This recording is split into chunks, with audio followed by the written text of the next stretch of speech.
Good morning, everybody. It's Dr. Kenton Wakes Up. I'm Dr. Kenton. Today is Saturday, November 16th, 2024. And I realize I keep starting these without having all my stuff laid out in advance, so just bear with me for half a minute. Today's Saturday. Saturday is ordinarily a day when I do errands and so forth. But I did a bunch of those yesterday. I don't think that I have a huge amount of stuff to do. I'm just kind of trying to be aware of the things that I'm becoming aware of and writing them down.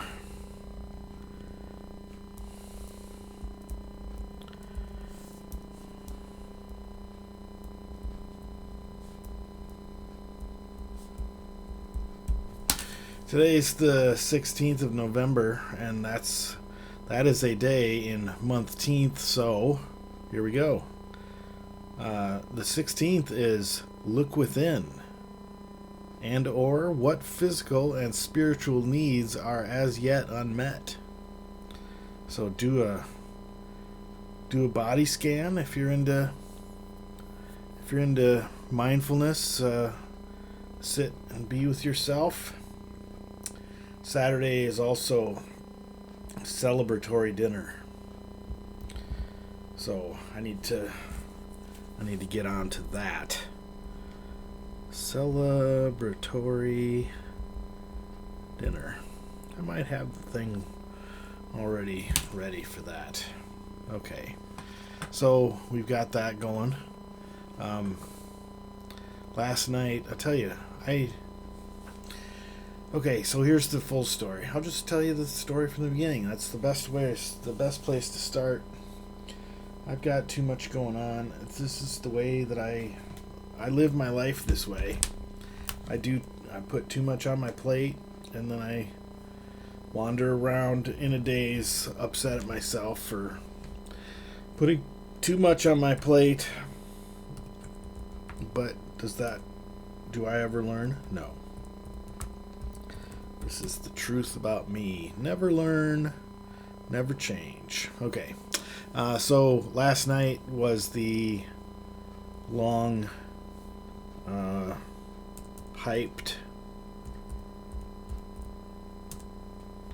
boxing match between Jake Paul and Mike Tyson. And since it was last night, I can say this without spoilers. Jake Paul won a unanimous decision. I know there were a number of things put in place to make it fair for both sides. I think they both had heavier gloves than normal. They fought shorter duration rounds. I think those were both. It's harder to throw more punches with heavier gloves, and it's harder to wear yourself out entirely if you fight a 3-minute round. But I'm not a connoisseur of boxing. But it was unsatisfying.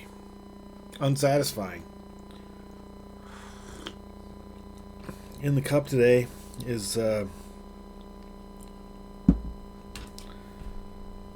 it's that. I should have written it down. It's a local roastery, Rooster. I don't remember the name of this. It's like Red Barn or something. I've had this before, but the name of the blend is called Rooster Breakfast Blend. It's okay, and I think the reason why I'm continuing to grind it and drink it is because I bought a bunch of it, and both of my grandparents lived as adults through the Depression, and that sort of don't waste perfectly good things got inculcated. Is that even the right word? It was a prominent feature of my growing up time. I wouldn't say that I was shamed into cleaning my plate, but it was the if there was a time when I threw a significant portion of food away, there was a comment, you know, that, and as a person today who I enjoy cooking, I don't like having to make a brand new dinner every single night. So I enjoy leftovers. And most of the time I make enough food so that I've got leftovers at least for lunch the next day. Sometimes for a couple of lunches on a couple of different days. And that pleases me. So I've heard people say that if you're the son or the grandson or the whatever you call it, the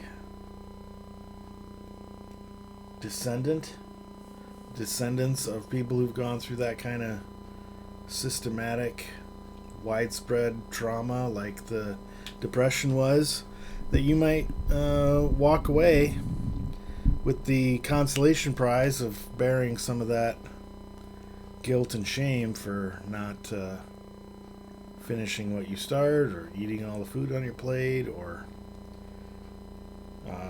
doing a good job of not buying unnecessary things. So there's that. I also... So anyway, that was a long way around to saying that the boxing match, if this boxing match had occurred in the late 80s when Mike Tyson was the undisputed heavyweight champ, if the fight went the distance, which would have been rare at the time, if the fight went to the scorecards like it did last night, that would have been extremely rare. So anyway, you got this guy who's, I don't know how old he is, 58, 56, 58. He's not terribly much older than me. But he's fighting a kid who's 27, 30, somewhere around there. They had some guest commentators, Roy Jones Jr., and I don't remember the lady's name. She was a very good commentator. They talked over her a little bit. I felt bad for her about that, but it wasn't. Anyway, I won't even try to remember. But anyway, the comments from everybody was that Mike just didn't seem to have his legs under him. He just didn't seem to be doing that great. He wasn't moving around like he did when he was a closer to prime boxer. He wasn't. So they expressed a little bit of disappointment, and I would say that if I had to lay out extra for this pay-per-view, if it was a pay-per-view, I would have felt a little disappointed. But it was decent to see the guy who was the undisputed champ when I was a kid back in the ring, because, you know, it gives an old guy like me a false sense of hope.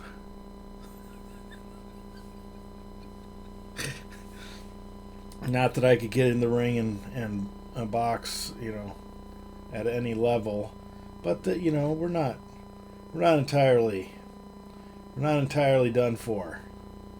You know, it's like when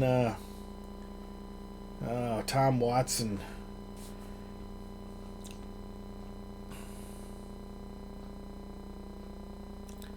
I think he won the Masters when he was in his 40s. I think Jimmy Connors, I think, made it to the finals of Wimbledon when he was late 30s. You know, these are things that are, you kind of hold out hope that you're not completely irrelevant after you've spent a good portion of your life, raising the next generation of adults coming down the line. So anyway, there's that. And then that got over around 12:30. So I was already about 2 hours later than normal getting to bed. And then I heard the loud noises of heavy equipment going down the road in front of my house. The boulevard. The issue was that there's a house that's across the street and down toward the traffic circle. So southwest across the street to the north, and then southwest 2 houses. Where there's a guy there who lives alone. He's a little older. I wouldn't say he's elderly. He does all of his own outdoor work. He's probably, I don't know, if I had to guess, retirement age, mid-60s, maybe early 70s. And here comes an ambulance. No lights, no sirens, but an ambulance at 3:30 in the morning. 3:45. Let's not get dramatic. And so I, being a nosy neighbor that now has a security camera pointing out his front window, I started recording just to see what would happen. And then another vehicle showed up, and I learned some capabilities of my surveillance, monitoring security camera, that I can zoom in from the screen on the phone and watch in real time what's going on. I couldn't make out faces or license plates, but I knew that it was the shift commander showing up because of what's written on the side of his truck. And then, probably fully from arrival of the ambulance till departure of the ambulance was probably 20 minutes.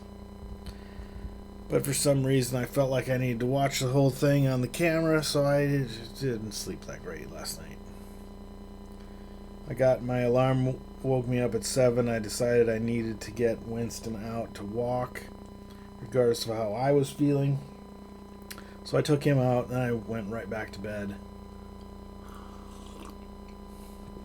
And then 9 o'clock I got out of bed. It's now 9:54. I've had breakfast. My stomach hurts from some decisions I made last night about eating late, which wasn't very smart. I don't know what it is that I'm nervous about or concerned about, but apparently something was working on me. It's windy outside. The sun's up. You won't see it's already too late to see the potential light beam coming to get me. It's almost 10. But anyway, today's Saturday. It's going to be a good day. Decent weather, decent temperature. I just got a whole list of things to do. Got to fold my laundry, for example. I'm going to write that down. Because, right now you got this false sense of security. But on the back, I got a lot of things written in there that I need to do. Plus, there's stuff in my to-do list that are things that I need to do on the weekly basis. Anyway, I'll get through it. Just hope my stomach starts feeling better. All right. As always, enjoy your Saturday. And remember that Saturday is for celebratory dinners. If you're into celebrating month 10th, and on the 16th, which is today, that you should spend some time looking within, trying to decide if there are physical or spiritual needs that are as yet unmet. So give that a think. Love you, bye.